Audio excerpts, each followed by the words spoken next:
리브 위아!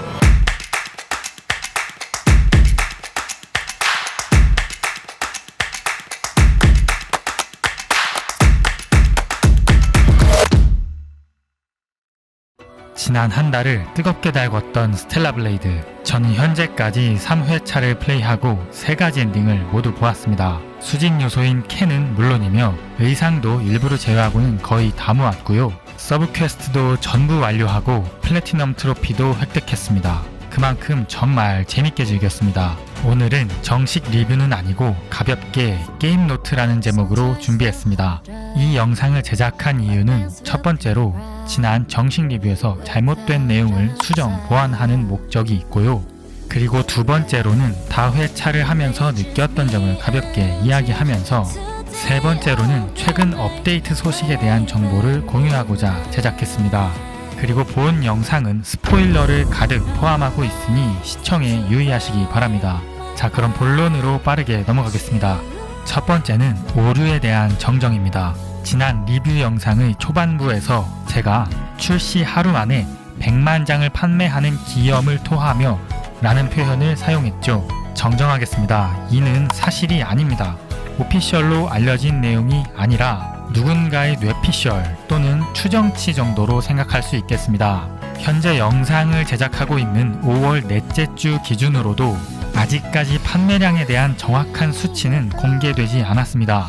최근 시프트업이 상장을 준비하고 있는데요. 아마 이를 위해 영업 실적이 발표되면 판매량은 직간접적으로 알 수 있지 않을까 싶네요. 두 번째는 조금 부족했던 듀얼센스 파트 보완입니다.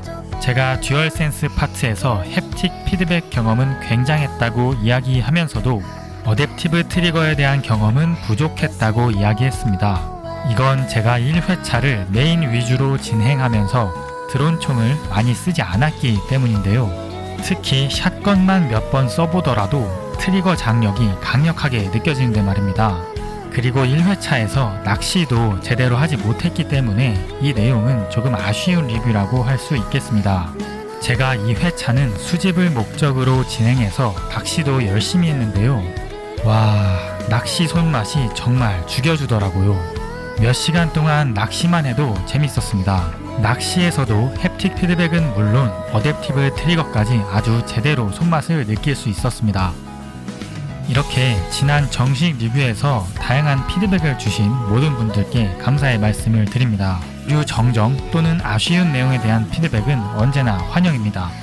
앞서 이야기했듯 저는 2회차를 할 때는 수집을 최우선 목표로 진행했습니다. 그래서 난이도를 아예 스토리 모드로 낮춰놓고 진행했는데요. 게다가 3게임 플러스로 이전의 스펙을 모두 계승했기 때문에 2회차는 정말 쾌적했습니다. 보스몹과 탐험 중 만나는 몹들은 모두 빠르게 처리하고 제가 가진 시간을 모두 수집하는 데 사용했습니다.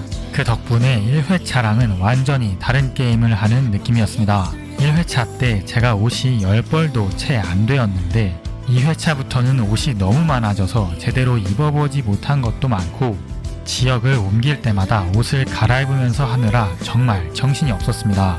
물론 헤어스타일도 마찬가지입니다. 그러니 저처럼 메인만 밀지 마시고 꼭 다양한 콘텐츠를 즐겨보시길 추천드립니다. 그리고 한번 얻은 의상은 다음 회차에서 다른 색상을 주기 때문에 일단 최초 한 번은 획득을 해야 합니다. 그래야 다회차를 효율적으로 할 수 있으니 가급적 공략을 보면서 수집하는 걸 추천드립니다. 제가 이번에 3회차 플레이를 하면서 3가지 엔딩을 모두 봤습니다. 1회차는 메인만 쭉 밀고 아담과 손을 잡는 노말 엔딩을 봤습니다. 2회차는 모든 수집 요소와 서브 퀘스트를 진행해 릴리 게이지를 채웠고 또 역시 아담과 손을 잡고 진 엔딩을 봤습니다. 3회차는 일부 놓친 의상만 추가로 획득하고 트로피 획득을 위주로 플레이한 뒤 아담과 싸우는 배드 엔딩을 봤습니다. 이렇게 3가지 엔딩을 모두 보면서 메인 스토리와 서브 퀘스트 이야기를 계속 보다 보니 스토리가 더욱 괜찮게 느껴졌습니다. 물론 지난 정식 출시 리뷰에서도 스토리는 준수했다고 리뷰를 했지만 지금은 조금 더 점수를 줄 수 있겠다고 생각했습니다. 숫자로 표현하면 처음에는 5점 만점에 3점 정도, 그러나 지금은 4점은 줄 수 있겠다 싶습니다. 지금부터 스토리에 대해서 아주 짧게 이야기하겠습니다. 강력 스포입니다. 아담은 이 모든 일의 시작점에 서 있는 과학자 라파엘 마크스이자 이브의 타겟인 엘더 네이티브였습니다. 그리고 자신이 창조한 마더 스피어는 다시 안드로 에이도스를 창조해 반대로 자신을 포함한 구인류의 멸종을 촉발시켰습니다. 이러한 둘의 관계와 대립, 그리고 마더 스피어의 신인류에 대한 계획으로 추정되는 이브 프로토콜까지, 이렇게 보면 꽤 괜찮은 배경 설정을 가지고 있다고 생각됩니다. 그래서 내용 자체가 아쉽다기보다는 스토리를 풀어내는 방식에서 아쉬웠다, 이렇게 이야기할 수 있겠습니다. 2회, 3회차를 하면서도 게임이 질리지가 않았습니다. 물론 현재로서는 4회차까지 할 이유는 없고 다음 게임도 준비해야 하다 보니 이제는 그만 놓아주려고 합니다. 라고 영상을 제작하고 있던 와중에 지난 24일 몇 가지 수정사항과 함께 보스 챌린지가 업데이트되었습니다. DLC 아니고 그냥 무료 패치입니다. 와, 정말 시프트업, 물 들어올 때 노 젓는다고 빠르게 대응하는 모습이 아주 좋습니다. 패치에는 몇 가지 개선사항이 있습니다.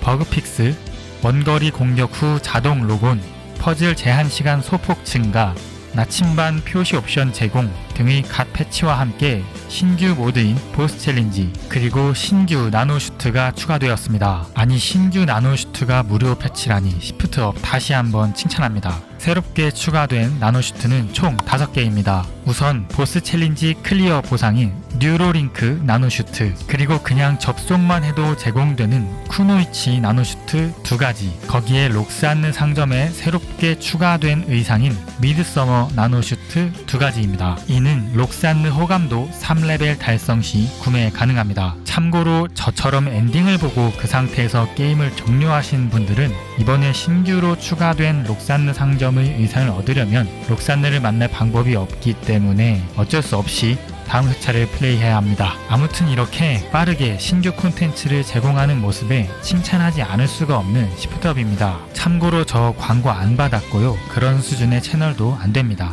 자, 다시 본론으로 돌아와서 다회차의 원동력에 대해 이야기하겠습니다. 스텔라 블레이드는 다회차를 할 수 있게 만드는 힘이 있는 게임이라고 생각했습니다.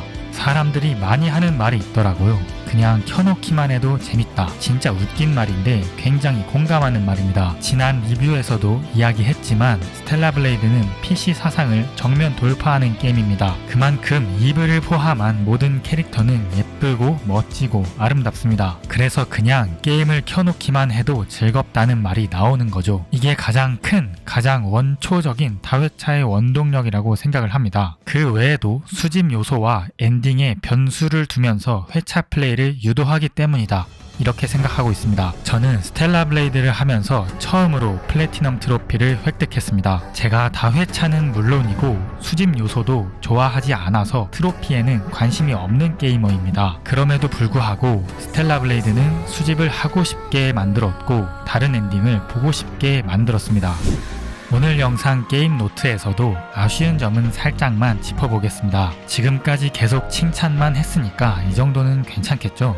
빠른 이동이 가능한 캠프와 전화 부스는 새 게임 플러스를 할 때만이라도 연동이 되었으면 좋겠다고 생각합니다. 조금 욕심일 수도 있겠지만 3회차까지 진행하다 보니 모두 다시 찾아서 활성화해줘야 하는 점이 조금은 불편하더라고요. 이브의 헤어스타일을 바꾸고 싶다면 그 웬 헤어살롱에 대한 서브 퀘스트를 완료해야 합니다. 황무지로 가서 카신이 요청한 물건 3개를 찾아오면 되는데요. 퀘스트가 어렵진 않고 시간도 오래 걸리지 않아서 간단하게 클리어하고 헤어살롱을 활성화할 수 있습니다. 그렇지만 처음부터 진행할 수 있는 퀘스트는 아니다 보니 새 게임 플러스로 다회차를 진행할 경우 마지막 엔딩을 봤던 모습 그대로 새 게임 플러스를 시작하게 됩니다. 이 경우 초반의 컷신 상황과 이브의 모습이 조금 안 어울릴 수가 있습니다. 바로 이렇게 말이죠. 그래서 새 게임 플러스를 시작하기 전에 커스터마이징을 일부 수정할 수 있게 해주는 기능이 있다면 좋을 것 같습니다.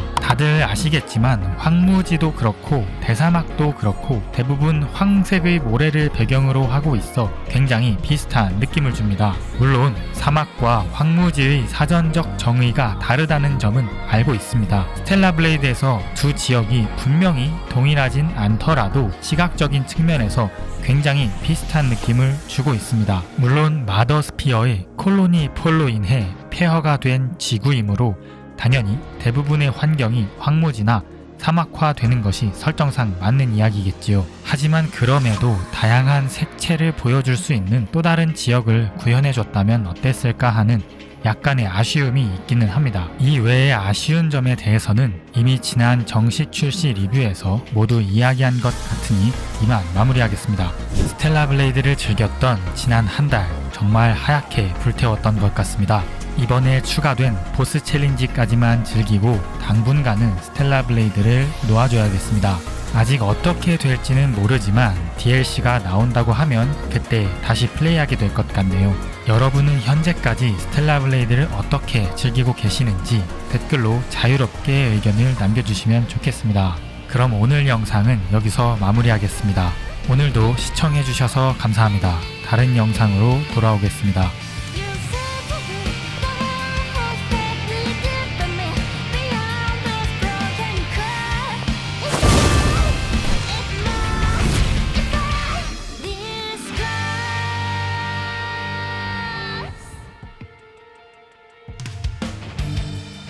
The world is falling through. I really do. Holding on to all that's left of you.